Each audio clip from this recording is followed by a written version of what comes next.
Bonjour, bienvenue sur Villiers 94 officiel. Aujourd'hui, on est dans les locaux de Dany Synthé, un pur produit de Villiers. Donc bonjour Dany. Salut Josué. Félicitations pour ta victoire de la musique. Merci, c'est gentil. Voilà, je suis super content et je pense que beaucoup de personnes dans la ville sont super fières. Et voici le trophée. C'est pas du toc, je l'ai porté, c'est vrai, hein, c'est vrai, il n'y a aucun souci. C'est un honneur, c'est pas donné à tout le monde, c'est une chance. C'est une chance, il y en a beaucoup qui rêvent en toute une carrière d'en avoir une. Moi, je suis jeune, enfin, je dirais pas que je débute parce que ça fait du temps que je fais de la musique, mais disons que je suis encore jeune dans le métier.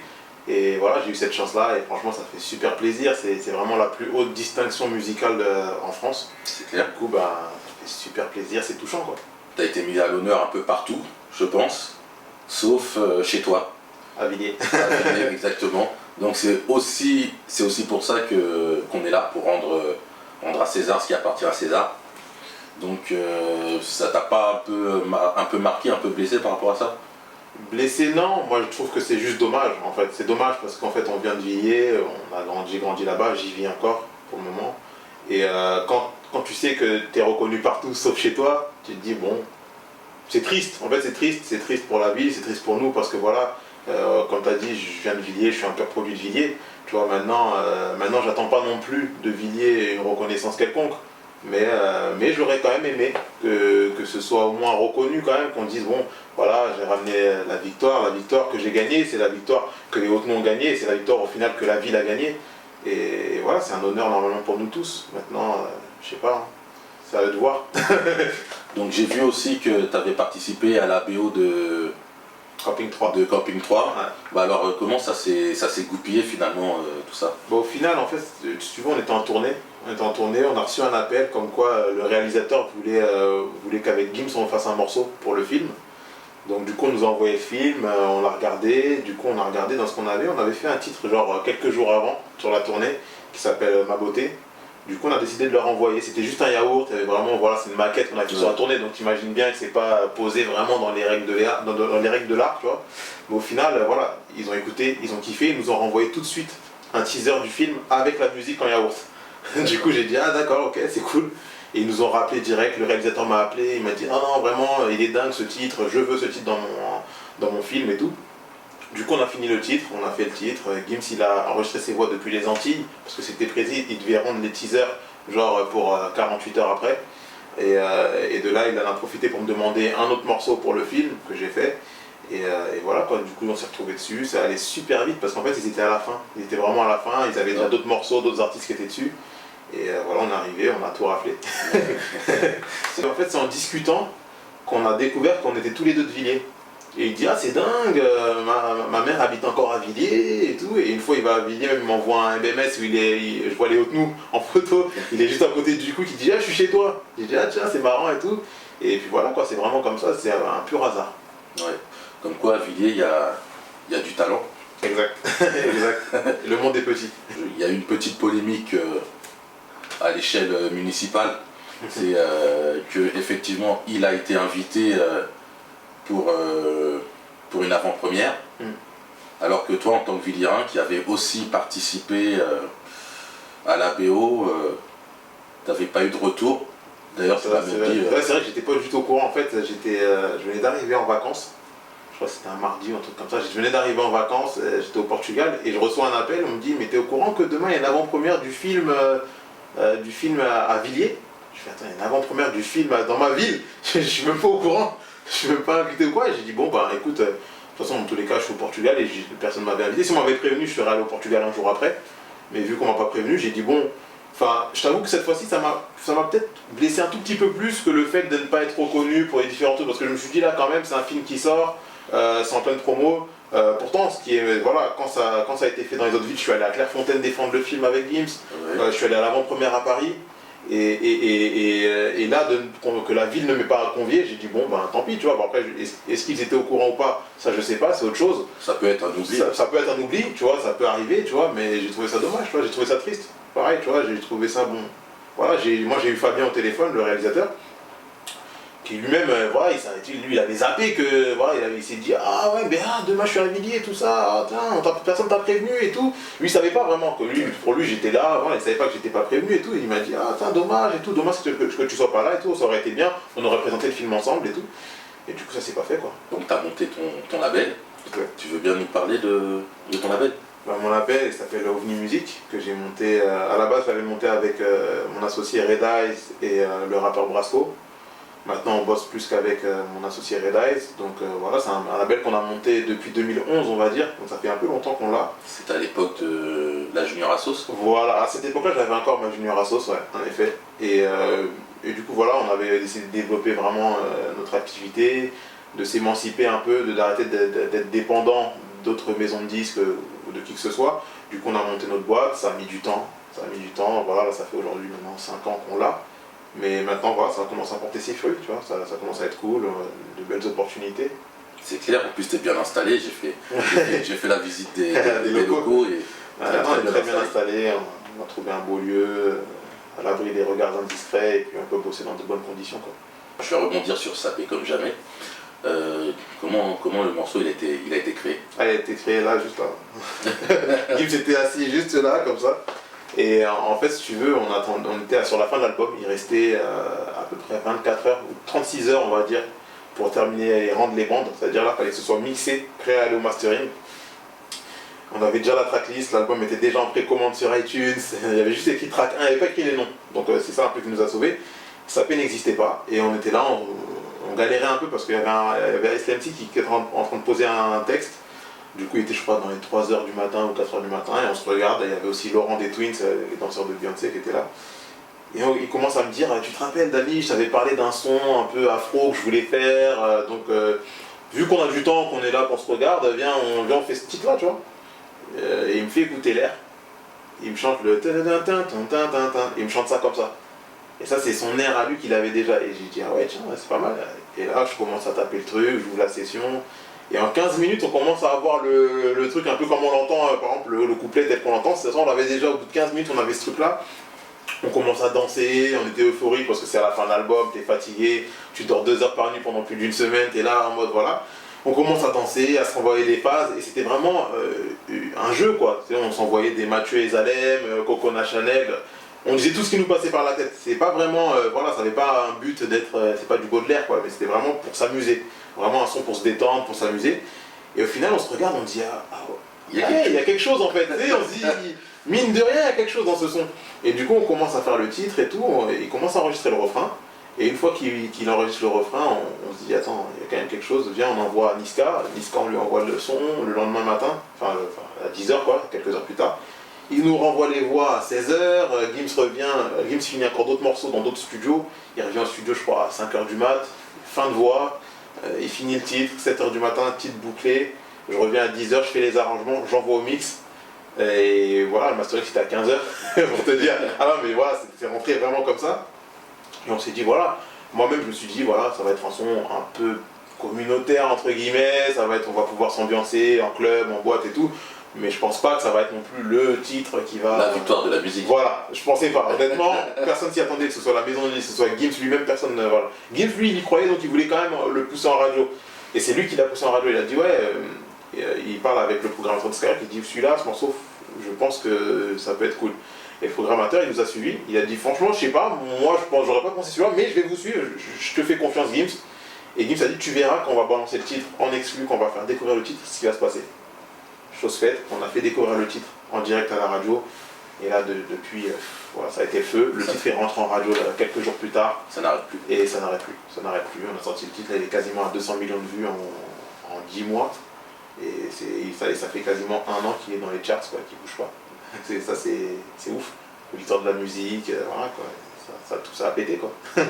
C'est clair, c'est une belle reconnaissance. Exactement. Exactement. Donc je voudrais revenir sur une personne de Villiers qu'on connaît, que nous connaissons pour la plupart, c'est Islem. Donc je sais que vous travaillez ensemble et que vous continuez à travailler ensemble. Et on aimerait bien prendre des nouvelles, savoir où ça en est, ce qui se passe. Ben là on est en studio. On fait de la recherche sonore, quoi. On fait du son, on se prend pas la tête en fait. Il n'y a pas de deadline, il n'y a pas de pression. on fait du son, on essaie de trouver vraiment son nouvel univers, parce qu'il ne faut pas oublier qu'Islem, elle a grandi. C'est devenu une femme, hein, donc voilà, elle a grandi, donc maintenant quand on bosse, voilà, c'est plus les mêmes titres qu'elle faisait avant, puis même la tendance, la musique a évolué aussi en quelques années, mine de rien, et donc du coup là on bosse, on travaille dur, quand on a le temps, elle vient au studio entre ses cours et tout, elle vient et on bosse, on fait du son, et quand on sera prêt à présenter des titres, on les présentera, quoi.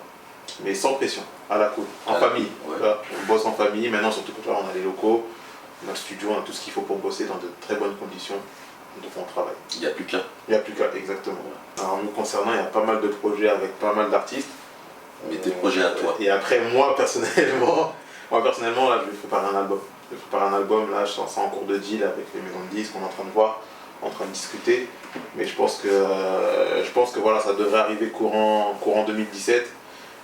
Sachant qu'il y a aussi un titre sur la réédition de Gims qui vient de sortir, où je suis en featuring, ça annonce un peu la couleur, donc c'est mon projet perso, attention je ne chante pas, il faut bien préciser, c'est un projet de producteur, c'est-à-dire que comme pour faire un DJ Snake ou un David Guetta, voilà, c'est vraiment un projet de producteur, et du coup voilà, on va travailler dessus comme on peut, et puis voilà, je sais que j'ai des partenaires entre guillemets qui sont vraiment très chauds là-dessus, et qui ont la même vision que moi, donc on va faire ce qu'il faut je pense.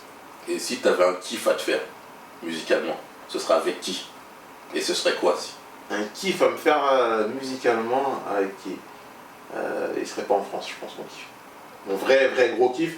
Non, un kiff à faire musicalement, je pense que ce sera avec un gros film, en fait. Un gros film avec des grosses lignes de violon, un truc vraiment orchestral de ouf, super mélancolique, mais en même temps qui part dans toutes les directions.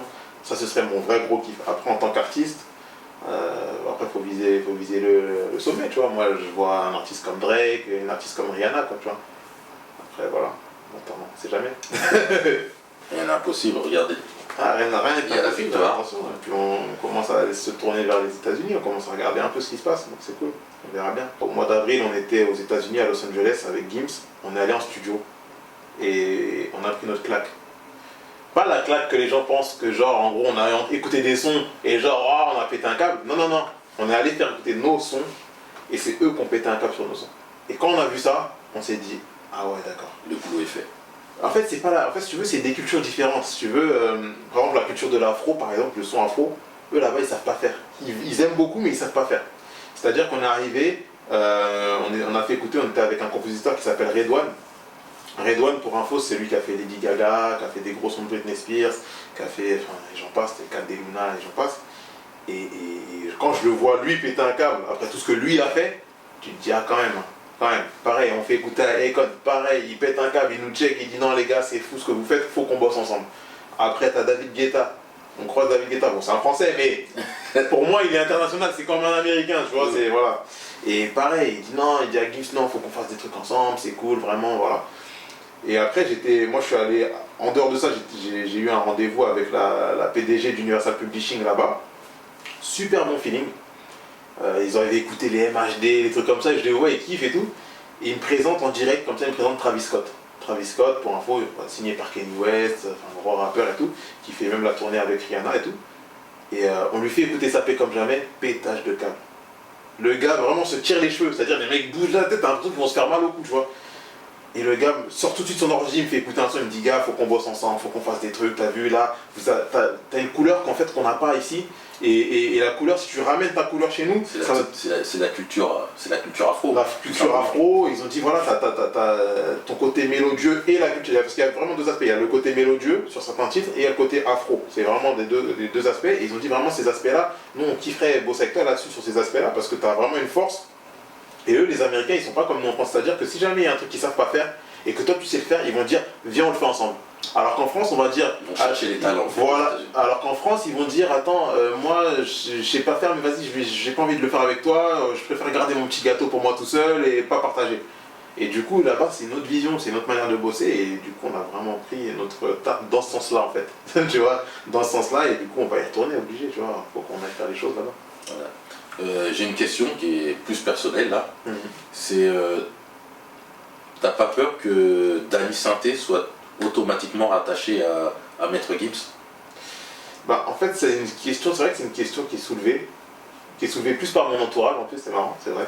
Mais non, j'ai pas peur. J'ai pas peur parce qu'en fait, si tu veux, avec Gims, l'avantage qu'on a, c'est que c'est vrai qu'on est proche parce qu'en fait, maintenant on est proche aussi au-delà de la musique. Il y a une amitié. Tu vois, voilà, une amitié, là on est en famille, pour ses enfants je suis tonton, je suis le tonton, tu sais, c'est comme ça. Tu sais, on est vraiment tous ensemble, voilà, on se connaît maintenant très bien, tu vois. Mais faut pas oublier que voilà, Gims, il a quand même aussi ses choses à côté. Et moi, j'ai aussi mes trucs à côté. C'est-à-dire qu'on me voit souvent avec Gims parce que je suis aussi le directeur musical de sa tournée. Donc forcément, je suis très avec lui. Quand on est sur scène, on est ensemble. Alors que voilà, je bosse aussi avec plein d'autres artistes en vrai, tu vois, avec plein d'autres artistes. Et là, je vais faire aussi mon projet perso, donc ce sera pas pareil. Et donc, en fait, je pense que c'est une question de tendance pour le moment. Pour le moment, on me voit beaucoup avec Gims. Mais peut-être que, voilà, même si on continuera à se voir et à beaucoup bosser ensemble, peut-être qu'on me verra un petit peu moins avec lui parce qu'on sera un peu moins en tournée. Donc les gens nous verront moins, tu vois, nous verront moins aux écrans, genre ils sont toujours ensemble. Donc peut-être que là, ils vont un peu oublier ça et ils vont se dire, attends, là, il est plus avec un tel, plus avec un tel. Donc je pense que c'est une question de timing, c'est une question de temps. Pour le moment, on est comme ça, c'est comme ça que ça fonctionne. Après, ça va changer, tu vois. La Junior à sauce, ça t'a apporté quoi? Junior à sauce, ça m'a apporté quoi? À part des soucis. Disons que... Non, l'avantage de la Junior Association, c'est qu'au moins on avait une salle à disposition. Vraiment. Vraiment, c'est vraiment le côté, on avait la salle à l'escale à disposition et c'est un truc qui nous a servi, tu sais, ça nous a permis aussi de nous développer, de faire nos armes, tu vois. Maintenant, il y a aussi le revers de la médaille, c'est-à-dire que ça nous a aussi mis dans un truc où en fait on s'en apercevait pas, mais maintenant que j'y suis plus, vu de l'extérieur, je trouve que c'est trop sectorisé en fait. C'est trop, tiens, eux on les met dans cette case-là, eux ils sont là. C'est-à-dire que, je sais pas si tu te souviens, mais tu vois par exemple quand il y avait les fêtes de la musique ou les choses comme ça, on nous appelait pas trop, tu vois. On était là, hein, pourtant on était là, quand il y avait tout, on rendait service, mais on nous appelait pas trop pour venir, voilà, il y a la fête de la musique au stade, venez faire une représentation avec un ou deux artistes, faites-nous un petit show, même 5 minutes, hein, même un petit créneau, tu vois, on se serait, mais non, on n'a jamais vraiment été invité, c'est toujours les gens de l'extérieur qu'on invite, qu'on a tendance à inviter. Et c'est ça qui a été dommage, donc la Junior Association, moi je pensais que ça me développerait là-dessus, tu vois. Ça vous permettrait de vous ouvrir sur toute la ville. Parce que moi, quand on m'a dit, vous savez, les Junior Associations, entre elles, ça va discuter, entre les villes même, mais en fait, non, pas vraiment. Après, il n'y a pas vraiment de gros responsables, je dirais pas ça, parce que nous aussi, on n'a peut-être pas fait les démarches nécessaires, je sais pas, tu vois. Mais tout ce que je sais, c'est que voilà, c'est que ça a été positif dans un sens, on va pas cracher dans la soupe, mais d'un autre côté, ça n'a pas non plus été genre le truc de ouf, quoi, tu vois. Nous aussi, entre nous, on s'épaule pas assez. Tu vois ce que je veux dire? Il faut dire ce qui est, c'est la vérité, tu vois. On voit qu'il y a un tel qui est là, c'est bien beau, mais on se respecte que quand la réussite est là. Mais quand on se développe, tu vois, après il y a des gens, tu vois, par exemple, nous on a bossé ensemble et tout, tu vois, il y a des gens entre nous, on se connaît, tu vois, mais au sens un peu plus large, ne serait-ce que dans le quartier ou dans la ville, je trouve qu'on n'est pas assez fraternel en vrai, tu vois ce que je veux dire? C'est que tu es obligé de faire tes armes tout seul, tu vois, moi je l'ai vu, tu sais, je me suis développé sans la ville, c'est pas la ville qui m'a aidé, ni les gens de la ville, tu vois ce que je veux dire? Et quand je dis la vie qui m'a aidé, je parle pas genre de la mairie ou quoi, je parle vraiment des gens ici, tu vois, genre l'entourage, les gens, personne t'a aidé. Les gens ne croient pas vraiment en toi jusqu'au moment où tu ramènes une victoire de la musique, par exemple. Tu vois ce que je veux dire? Donc c'est ça que je trouve dommage. C'est cool en tout cas de faire briller les talents de Villiers et j'espère que ça continuera dans ce sens, en tout cas. Bon, il n'y a pas de souci, de toute façon, on est là pour ça. On était en direct du studio d'Ali Synthé avec Villiers 94 officiel. La ville par ceux qui la font et non par ceux qui la rêvent. Ça va faire 6 ans qu'on met des combos, je manie les mélos, oui, what I know. Tu te demandes si c'est pas